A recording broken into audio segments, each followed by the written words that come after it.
Kemudian diterima lagi kepada muridnya Abul Abbas Al-Mursi. Abul Abbas Al-Mursi memberikan lagi ijazah kepada muridnya Ahmad bin Atha'illah Sakandari, pengarang kitab Al-Hikam. Kemudian kepada muridnya Ahmad bin Muhammad ibnu Ajibah Al-Hasani, pengarang kitab Ikazul Imam. Maka pengarang kitab ini punya ijazahnya, nasabnya sampai kepada Rasulullah sallallahu alaihi wasallam. Kita macam mana ni nasab kita?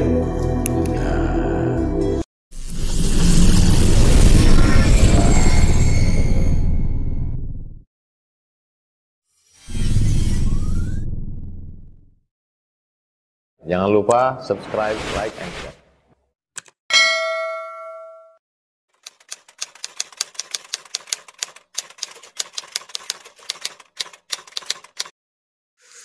Nah, menurut dalam kitab ini Ikazul Himam, karena tarekat beliau ini tarekat Sadaliyah. Pengarang kitab ini tarekat Sadaliyah. Namanya yakni Ibnu Ajibah ya. Pengarang kitab ini saya sebutkan nama kitab ini, yakni yang mensyarahkannya adalah Ahmad bin Muhammad bin Ajibah Al-Hasani. Al-Hasani berarti keturunan dari Hasan. Sayyid juga dia ni. Ya, Sayyid dia. Keturunan daripada Hasan. Dan nanti Imam Mahdi, kata Nabi, keturunan dari anakku ini. Hasan ditunjuk. Jadi Imam Mahdi bukan dari Husain, dari Hasan nanti. Dari Hasan. Nah. Jadi pengarang kitab ini tarikatnya Sadaliyah. Al-Hikam tarikatnya juga Sadaliyah. Maka di sini kitab ini akan banyak tokoh-tokoh ulama daripada tarikat Sadaliyah yang akan diambil perkataannya. Nah, dia mengatakan wa awwalu man takallama fihi, orang yang pertama kali berbicara tentang ilmu ini menurut pengarang kitab ini, wa azharuhu, yang menampakkan ilmu ini Sayyiduna Ali karamallahu wajhah.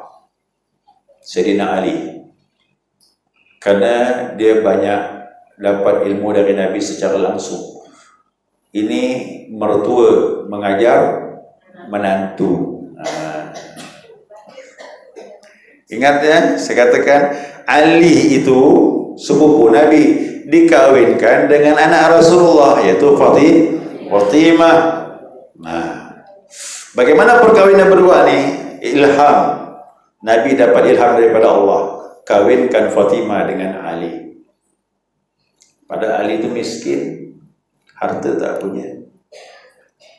Nah, begitu pilih menantu, cari agamanya, jangan pandang hartanya. Kalau banyak harta, kadang-kadang jadi menantu, jadi anak hantu. Ya, kau tak betul akhlaknya, agamanya kurang. Ali itu miskin, anaknya Abu Talib. Nah, anaknya Abu Talib miskin betul dia. Sampai digambarkan dalam sebuah kisah, Fatimah tidur dengan Ali itu, selimut dia tuh susah mengaturnya. Kalau Ali menarik, Fatimah tak dapat. Kalau Fatimah menariknya, Ali tak dapat bagian. Sampai seperti itu susahnya itu. Nah, kalau kepala kedinginan, angkat ke atas, bawah pula kedinginan. Masya Allah. Nah, jadi seperti itu. Nabi tidak memanjatkan anak dan tidak memanjatkan menantunya. Dan setiap Nabi tahajud, digedor tuh pintu menantu tuh, tek tek tek.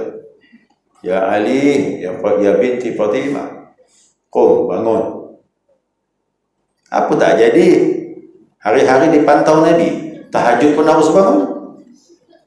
Nah, kita siapa yang nak mantau? Jadi itu bimbingan namanya itu. Ibadah itu dibimbing jadi. Kenapa? Mau tidak mau harus bangun. Karena ada guru yang membangunkan. Apalagi gurunya itu mertua sendiri.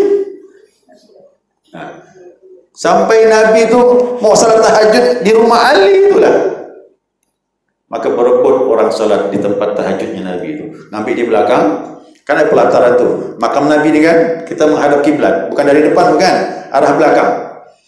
Coba lihat di situ tu, ada pelataran yang banyak Quran tu. Di situ orang ramai sahabat, ada balkon sedikit. Di situ diperkirakan tempat tahajudnya Rasulullah SAW. Maka berebut orang salat di situ. Ya, mengambil tempat Nabi itu. Ya. Kemudian dari Ali bin Abi Thalib ini, dia menerima dari Rasulullah SAW. Rasulullah menerima dari Jibril. Jibril menerima dari Allah. Nah, itulah namanya sanad silsilah amalan. Yang beginilah mengandung berkah, bukan diterima dari orang kebanyakan. Nah, lalu Ali mengamalkan. Setelah itu bagaimana? Ali pun memberikan ijazah kepada muridnya. Siapa muridnya? Akhadahu anhu al-Hasan al-Basri, yaitu Hasan al-Basri. Baru turun kepada Hasan al-Basri, tabi'in. Tabi'in ini tidak ketemu dengan Nabi, dia ketemu dengan sahabat saja. Menurut cerita, Hasan al-Basri ini, ya, dia pelayan daripada Ummu Salamah. Ummu Salamah itu istrinya Rasulullah SAW. Jadi istri Nabi dia ketemu dengan Nabi, tak ketemu Hasan al-Basri ini. Sedangkan bapaknya menjadi pelayan daripada Zaid bin Thabit. Zaid penulis wahyunya Rasul SAW. Nah, jadi hidup bersama dengan sahabat Nabi. Nah, Hasan al-Basri ini memberikan ijazah kepada muridnya, namanya Habibul Ajami. Itu Habib al-Ajami. Habib al-Ajami ini memberikan ijazah kepada muridnya Sulaiman Dawud At-Tai. Terkenal juga ni, sufi besar pada zamannya. Daud At-Tai ini memberikan ijazah kepada muridnya, namanya Ma'ruf al-Qarhi. Ma'ruf al-Qarhi memberikan kepada muridnya yang bernama Sirri Saqati. Sirri Saqati ini memberikan kepada keponakannya, yaitu Abul Qasim Junaidi al-Baghdadi. Junaid al-Baghdadi memberikan terus sampailah ke bawah, ke Abdul Qadir Jailani qaddasallahu sirrah, dan juga kepada imam-imam yang lain dalam tariqah. Sedangkan dalam tarikat ini, Sadzaliyah ini, pengarang mengatakan, kami menerima ijazah dari Ali juga, tapi sanadnya coba lihat. Ali, ya, menerima dari Nabi Jibril kepada Allah, kemudian Ali memberikan ijazah kepada anaknya, yakni Hasan. Jadi tarikat Sadzaliyah itu dari Hasan. Qadiriyah Husain. Ya, Qadiriyah dari Husain. Ini kata ulama bilang silsilah Zahabiyah. Tahu Zahabiyah? Ini silsilah dari nasab emas, kata dia. Dalam tarekat, kena bersilsilah dengan keluarga Nabi SAW. Ya, ada lagi fiddah dari perak. Itu Hasan al-Basri tadi itu. Perak, kata dia. Dari keluarga Nabi itu kan mulia. Kemudian diterima dari Hasan itu, yaitu Qutbus Sa'id Al-Ghazwani. Kemudian diberikan kepada Fathus Su'ud, diberikan kepada Sa'id Qutbus Sa'id, kemudian ke Sayyid Ahmad Marwani, kemudian Ibrahim Basri, kemudian Zainuddin Fazwani, kemudian Syamsuddin, kemudian kepada Tajuddin, kemudian kepada Nuruddin, kepada Abul Hasan, kemudian kepada Fakhruddin, kemudian kepada Taqiyuddin, kemudian kepada Sayyid Abdurrahman Al-Madani, kemudian kepada Abdus Salam Al-Mashish. Inilah guru daripada Abu Hasan Asy-Syadzali. Kemudian diberikan kepada muridnya Abu Hasan Asy-Syadzali, tokoh besar dalam tarikat Syadzaliyah. Inilah orangnya. Macam kita, tarikat Qadiriyah, nisbah kepada Abdul Qadir Jailani. Tarikat Syadzaliyah nisbah kepada Abu Hasan Asy-Syadzali. Maka tarikatnya Syadzaliyah. Kemudian diterima lagi kepada muridnya Abul Abbas Al-Mursi. Abul Abbas Al-Mursi memberikan lagi ijazah kepada muridnya Ahmad bin Atha'illah Sakandari, pengarang kitab Al-Hikam. Al-Hikam ketemu di sini. Kemudian diberikan ijazah kepada Sayyid Daud Al-Bakhili, kemudian kepada Sayyid Muhammad Bahri Safa, kemudian kepada anaknya Sayyid Ali bin Wafa, kemudian kepada muridnya Yahya Al-Qadiri, kemudian kepada muridnya Syahir Sayyid Ahmad bin Uqbah Al-Hadrami, kemudian kepada muridnya Ahmad Zaruq, kemudian kepada muridnya Sayyid Ibrahim, kemudian kepada muridnya Sayyid Ali As-Sanhaji, kemudian kepada muridnya Sayyid Abdurrahman Majdub. Majdub tahu ke? Dia wali kayak orang gila, tapi wali dia. Kemudian diberikan kepada muridnya Yusuf Al-Fasi, kemudian kepada muridnya Abdurrahman Al-Fasi, kemudian kepada muridnya lagi Muhammad bin Abdullah, kemudian diberikan kepada Qasim Al-Khasasi, kemudian kepada Sayyid Ahmad bin Abdullah, kemudian Sayyid Al-Arabi, kemudian kepada Abdullah, kemudian kepada Sayyid Ali bin Abdurrahman Al-Umrani Al-Hasani, kemudian kepada Sayyid Al-Arabi Ad-Darqawi, kemudian kepada Sayyid Muhammad bin Ahmad Al-Bazubaidi, kemudian kepada muridnya Ahmad bin Muhammad Ibnu Ajibah Al-Hasani, pengarang kitab Ikazul Imam. Maka pengarang kitab ini punya ijazahnya, nasabnya sampai kepada Rasulullah sallallahu alaihi wasallam. Kita macam mana ni nasab kita?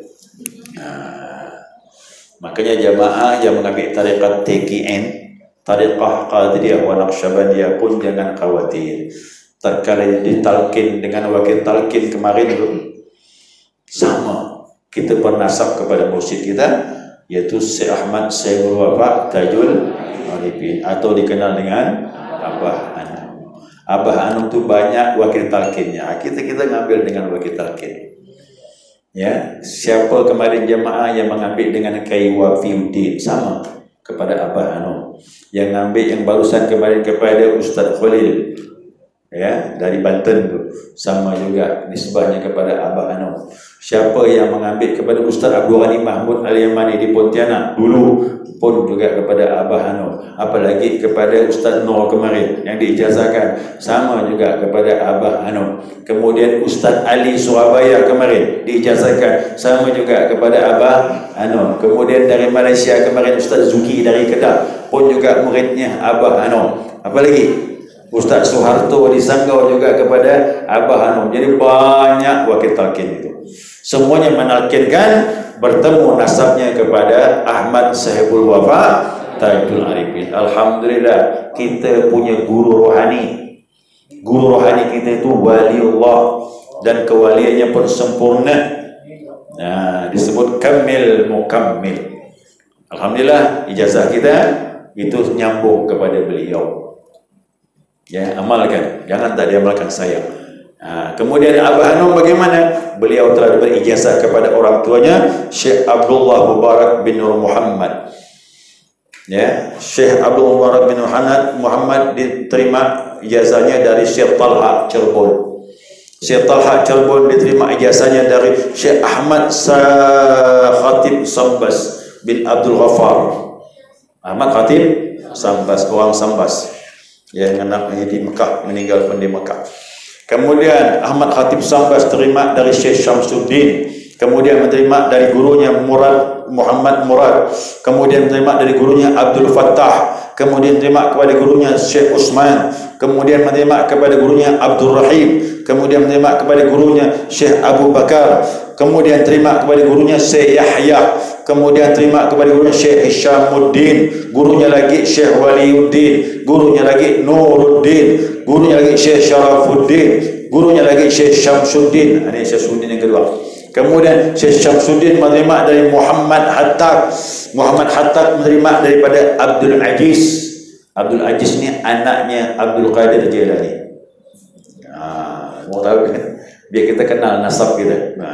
Abdul Aziz terima dari ayahnya Syekh Abdul Qadir Jailani qaddasallahu sirrah. Syekh Abdul Qadir terima daripada gurunya Abu Sa'id Mubarak bin Ali Al-Makhzumi, kemudian menerima kepada gurunya Abdul Hasan Ali bin Musa bin Yusuf Al-Qursi, kemudian terima kepada gurunya Abdul Farad Turtusi, kemudian terima kepada gurunya Syekh Abdul Fadl Abdul Wahid At-Tamimi. Nah, kebetulan ya marga sama, derajat beda.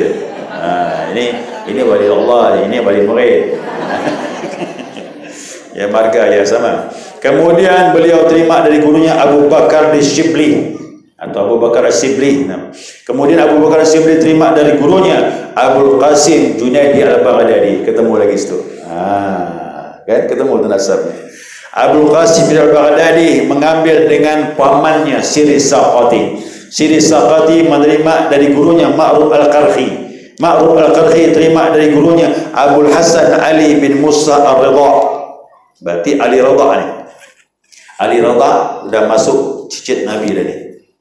Nah, ini terus ni ayah terus ni ya. Nah, Ali Ridha terima kepada ayahnya yang bernama Sayyid Imam Musa Al-Qazim.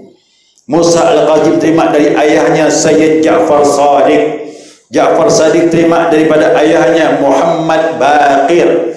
Muhammad Baqir terima dari ayahnya yaitu Sayyid Zainal Abidin, Ali Zainal Abidin. Ali Zainal Abidin menerima dari ayahnya Sayyidina Husain radhiyallahu anhu. Sayyidina Husain terima daripada ayahnya Ali bin Abi Talib karamallahu wajhah.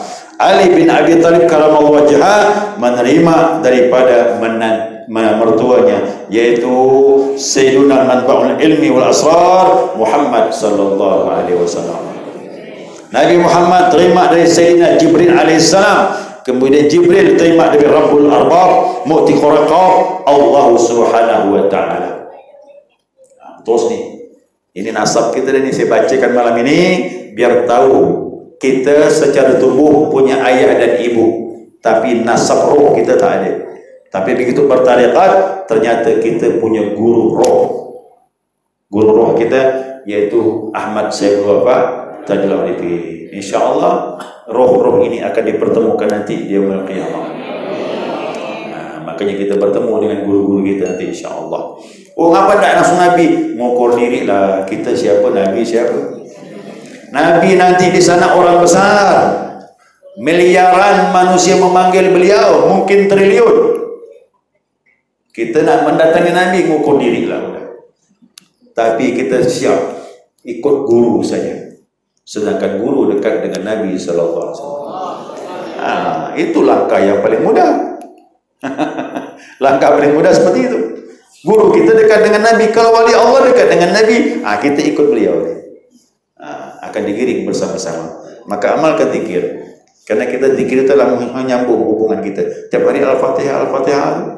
Akan nyambung kita dengan beliau-beliau itu. Baik jamaah sekalian, rahmati Allah Subhanahu wa taala. Itu nasab tu, harus paham nasab ya.